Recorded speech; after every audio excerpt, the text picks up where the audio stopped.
Hey everybody, it's Barbara Cape, president of SEIU-West. You haven't heard or seen from me for a couple of weeks because I took some time off to go hide in the woods for a little while. But this week, September 7th to 13th, was Recognition Week for environmental service staff. And, you know, just as important as frontline nursing staff or maintenance or admin staff or any single one of the classifications that we represent. During a pandemic, I think our eyes have been opened wide to the absolutely valuable contribution that environmental service workers make to the overall healthcare team. ESWs rocket when it comes to infection control and maintaining clean, safe, healthy environments for all of us. So a tip of the hat to our environmental service workers, and thank you very much on behalf of everybody, your colleagues that you work with on the healthcare team, but the people of the province have really had their eyes opened as well. So, as we celebrate you, we celebrate the whole healthcare team. And next week is Therapy Assistance Week, so we'll be talking about them in a bit more detail throughout all of our social media platforms, on our website, and certainly in our President's Update. Now, September 10th was the World Suicide Awareness Day, and suicide is always something that is incredibly hard to talk about. But, our Young Workers Committee have been relentless in their efforts to eliminate the stigma related to suicide, but also the stigma related to mental health and the need for some more support, any support, quite frankly, in our communities for people who are suffering from mental health illness and disease.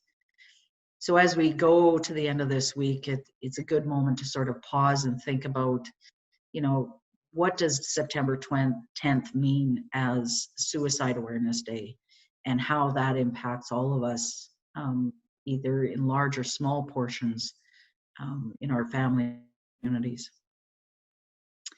Shifting gears a little bit, this week we saw a number of highlights in the media based on some interesting promises that our Premier, the Minister of Health, and even the CEO of the Saskatchewan Health Authority have made, promising 4,000 tests a day in light of the schools reopening this week.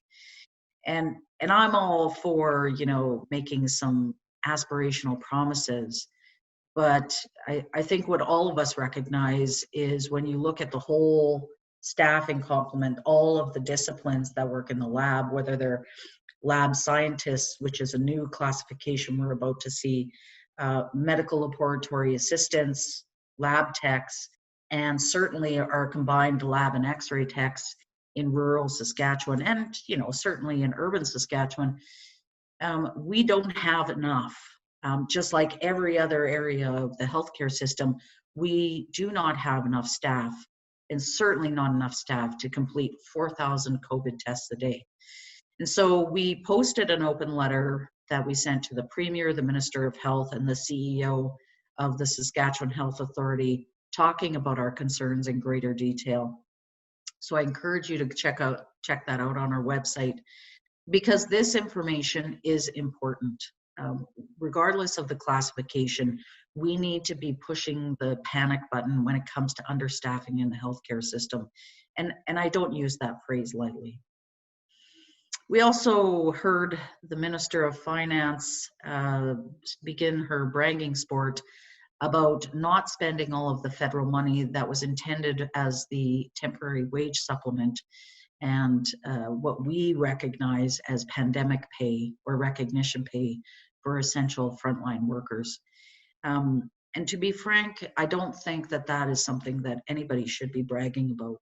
That money is intended to support people who work in essential areas, and we believe that it should be used to recognize the incredible work that is being done in the healthcare sector, the work that's being done by community-based organizations, anybody who is deemed as an essential worker.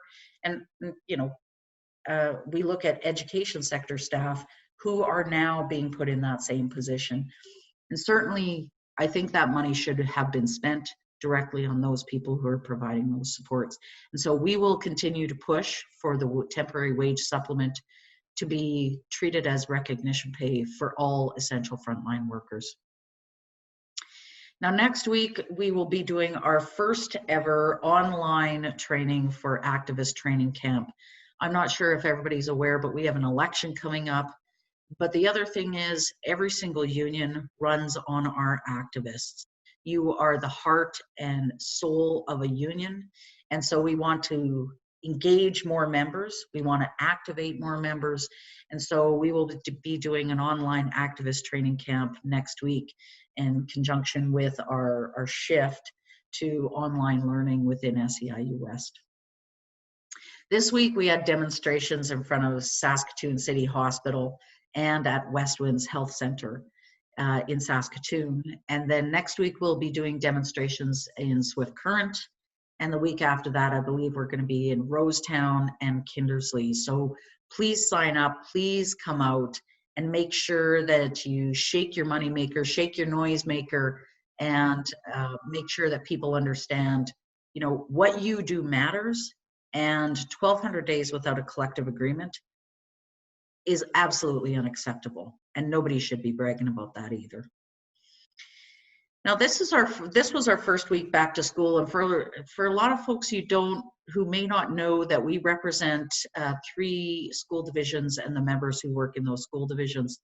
And so this is a week that's probably fraught with anxiety and stress and some tension for our members who are education assistants, admin assistants, bus drivers, library technicians, and maintenance staff in the Holy Family, the Southeast Cornerstone, and the Chinook school divisions.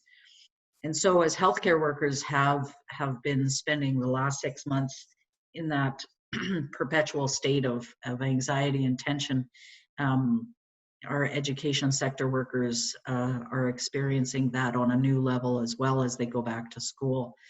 And so we've been spending a lot of time this week talking with the government of Saskatchewan, with school divisions, and certainly with our member leaders to bring them up to speed on the information we have on hand, but also making sure that we're available with any sort of support that they need, and asking the tough questions about how do we keep not only our students safe, but how do we keep our members safe and all the families related to teachers, education staff, and our students. And I think that's something that we need to turn our minds to and make sure that we're being really thoughtful about as we continue to engage with the government of Saskatchewan and the school year begins to expand into more in-person classes. I want to thank you guys. I know this was a long update. I want to thank you guys for everything you've been doing. It was so good to see folks out in front of City Hospital, and hopefully we'll see you out in Swift Current next week. Take care of yourselves.